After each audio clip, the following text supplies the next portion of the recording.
Bienvenue dans Numérique, un podcast où l'on parle de la transformation digitale dans l'économie sociale et solidaire, mais aussi de Tech for Good, de start-up à impact et des nouvelles formes d'entrepreneuriat social. Bref, un podcast qui part à la rencontre de ceux qui s'engagent, d'une manière ou d'une autre, pour faire avancer l'intérêt général grâce au numérique.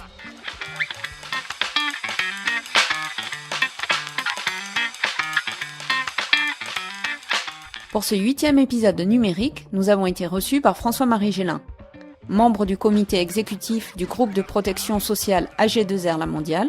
François-Marie Gélin est en charge de ses activités sociales et de son engagement sociétal.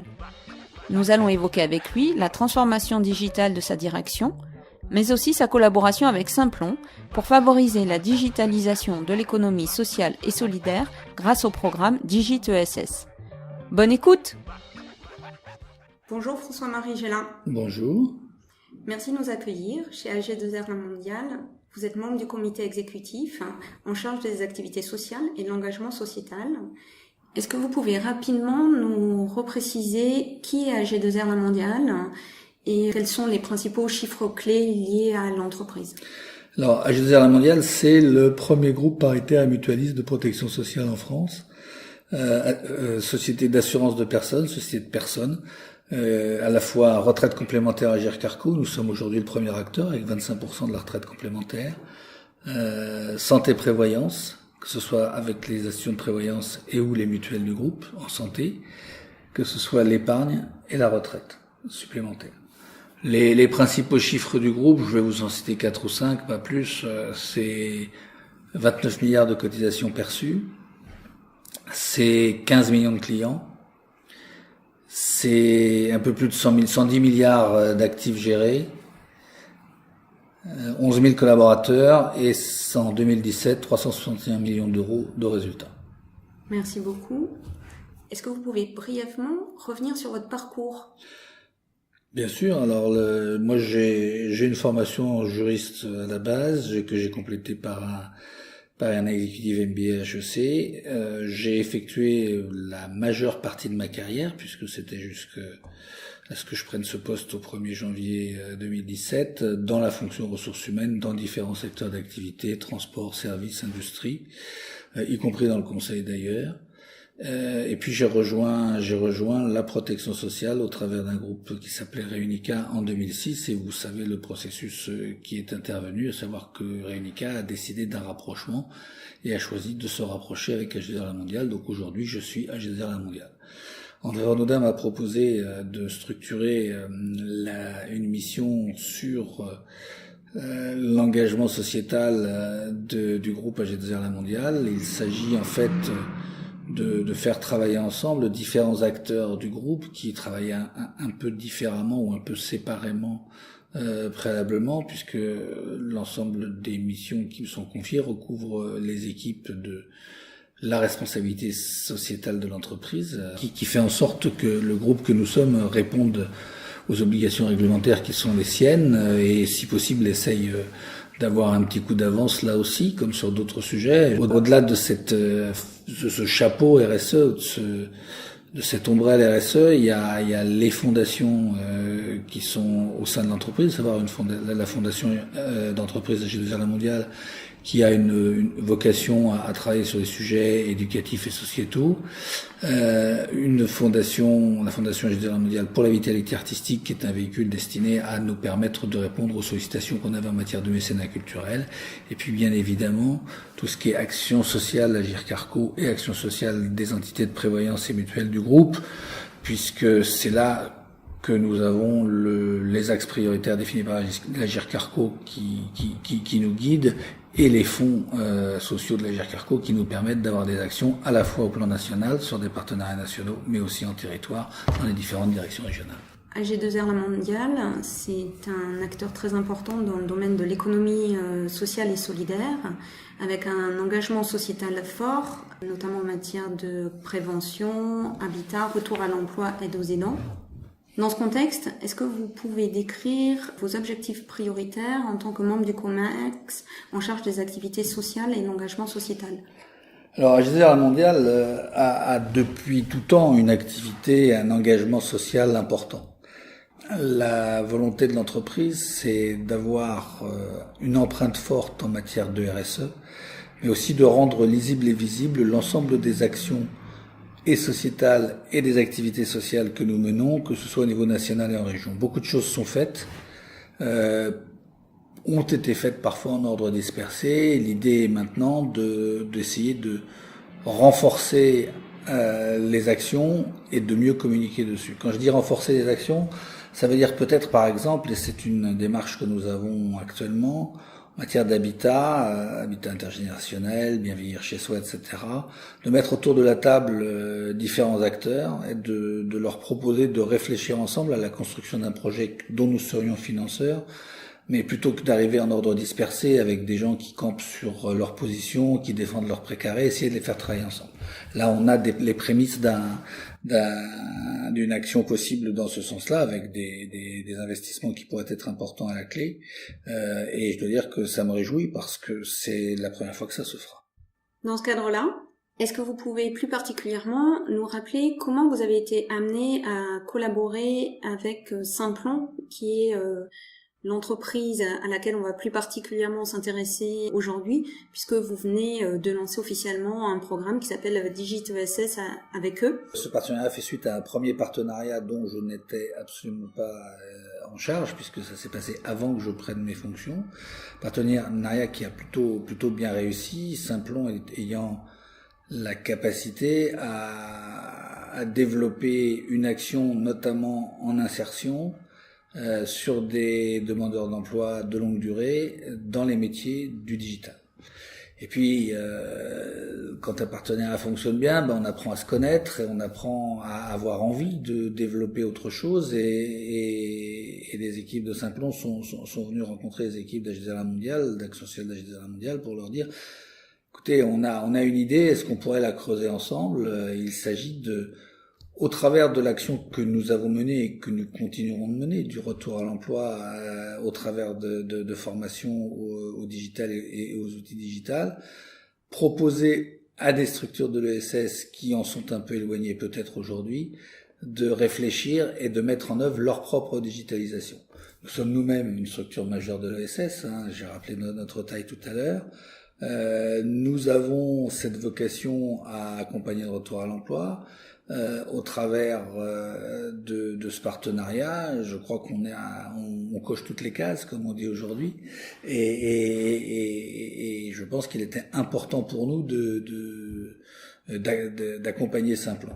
Mais on est allé plus loin dans la réflexion parce que dans le cadre de ce partenariat, non seulement Simplon et AG2R Mondial vont sélectionner des entreprises de l'ESS qui, par leurs projets innovants, vont être accompagnées, mais j'ai demandé aux équipes de Simplon de participer à un projet de réflexion et de mise en œuvre de la digitalisation de la direction des activités sociales de AG2R Mondial, en lien bien évidemment avec la direction digitale du groupe, puisque Simplon travaille pas que, on n'a pas que ce partenariat. Simplon est aussi partenaire de la DSI sur un certain nombre de sujets, de la direction digitale sur d'autres, mais le chef de projet est quelqu'un de la direction des activités sociales qui va travailler avec Simplon sur notre propre digitalisation. Comment ça se passe, une collaboration entre un acteur qui est quand même encore un petit acteur, même si on lui souhaite de grandir beaucoup, et puis une structure comme AG2R La Mondiale qui emploie, on le rappelle juste pour donner un ordre de grandeur, 11 000 salariés. Est-ce que c'est facile de travailler ensemble, grand groupe, petite structure, ou est-ce qu'il y a des écueils ou des apprentissages à faire? Alors, c'est pas facile, ça se saurait, c'était facile, mais c'est indispensable. C'est indispensable parce qu'on se doit, nous, grande structure, d'acquérir les méthodos agiles que ces gens-là ont mis en œuvre pour leur développement rapide, et notamment pour leur développement de projet. Au jour d'aujourd'hui, on a encore beaucoup de choses à apprendre, et c'est parce que ils sont ce qu'ils sont et ce qu'ils savent faire ce qu'ils savent faire que j'ai souhaité leur demander de nous accompagner. Mais vous dire que ça sera facile, je ne vous mentirai pas. On aura quelques périodes de tension à gérer. Pour votre propre transformation digitale, qu'est-ce qui est prioritaire là en termes de... Alors là, le projet commence. Donc la priorité, c'est de faire travailler les gens ensemble. À travers de différents outils, mais aussi qu'ils puissent avoir accès à des données, etc. Donc c'est ranger dans les bonnes cases, oui, les informations, oui, les rendre accessibles à ceux qui en ont besoin, dans un premier temps directement, mais aussi à l'ensemble des équipes.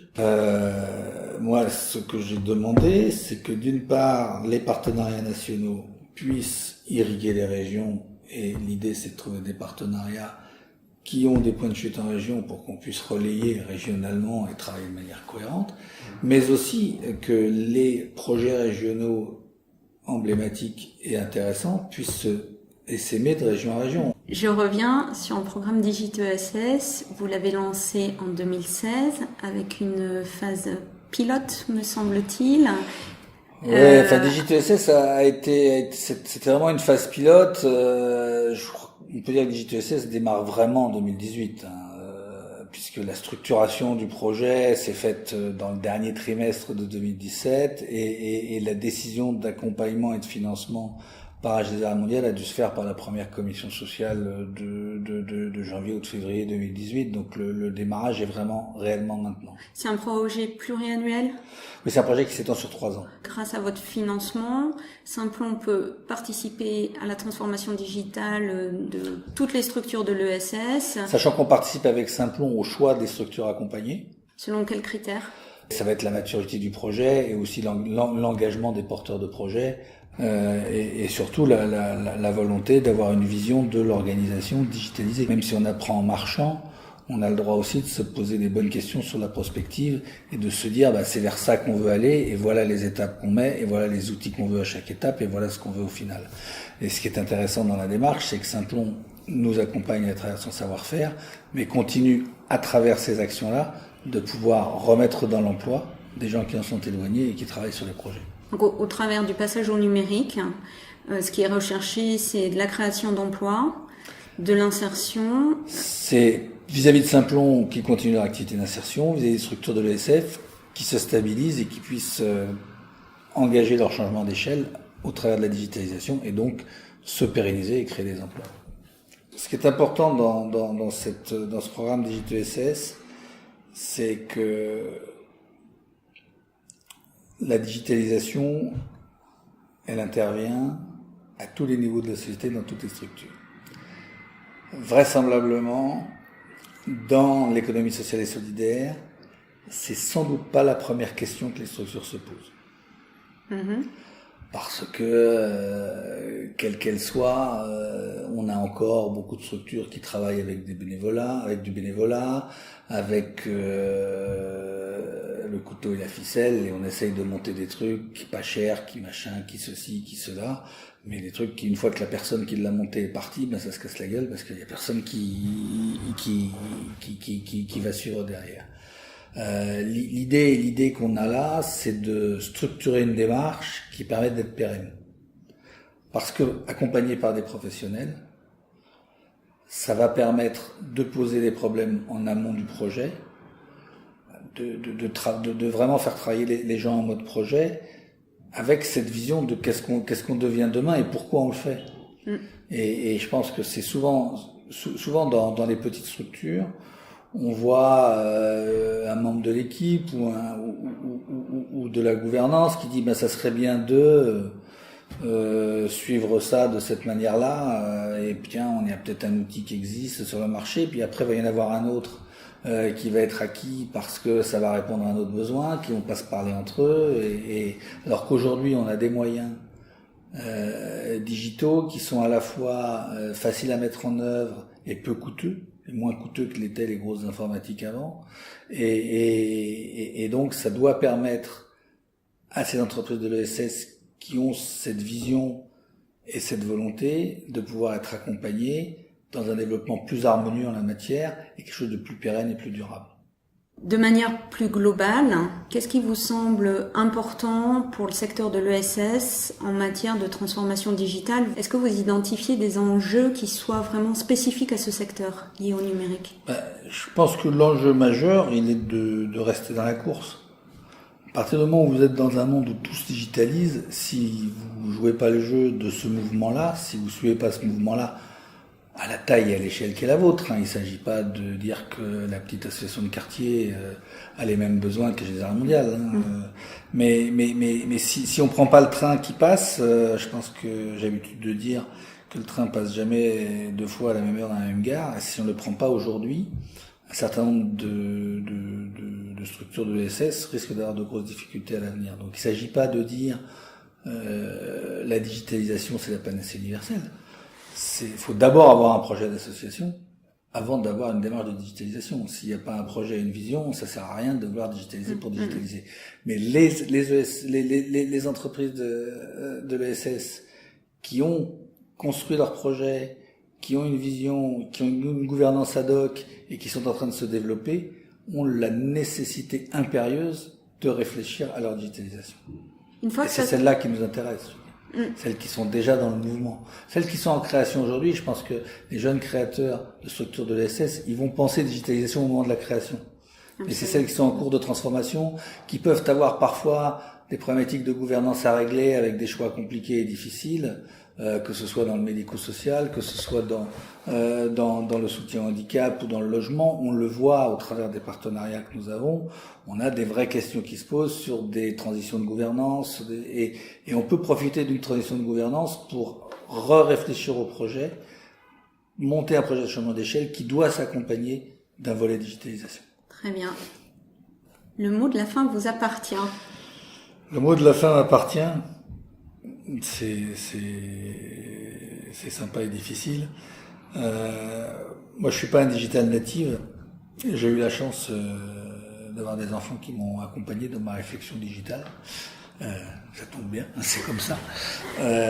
Donc, je prétends pas être un spécialiste, mais je pense que le devoir de chacun, c'est de faire en sorte à la place où il est, de s'ouvrir un petit peu à ce qui se passe et de se dire que plus rien ne sera comme hier et qu'on se doit de prendre en compte des choses qui émergent et qui peuvent nous sembler compliquées, difficiles, poser des interrogations, voire faire peur, si on va très très loin et qu'on regarde ce que les GAFA mettent en œuvre comme réflexion sur l'intelligence artificielle et en poussant plus loin sur le transhumanisme, on peut se poser beaucoup de questions. Mais en tout cas, on peut pas faire l'impasse et il faut vraiment coller à ce qui se passe, la difficulté étant que le changement va de plus en plus vite. Merci beaucoup, François-Marie Gélin. Merci à vous. Pour en savoir plus sur AG2R La Mondiale, Simplon et le programme Digit ESS, rendez-vous sur notre site web numérique au pluriel et avec un deuxième S comme dans ess.squarespace.com. Si vous le souhaitez, vous pouvez nous laisser un like sur ce site et vous abonner à Numérique sur SoundCloud, iTunes ou YouTube. À la semaine prochaine!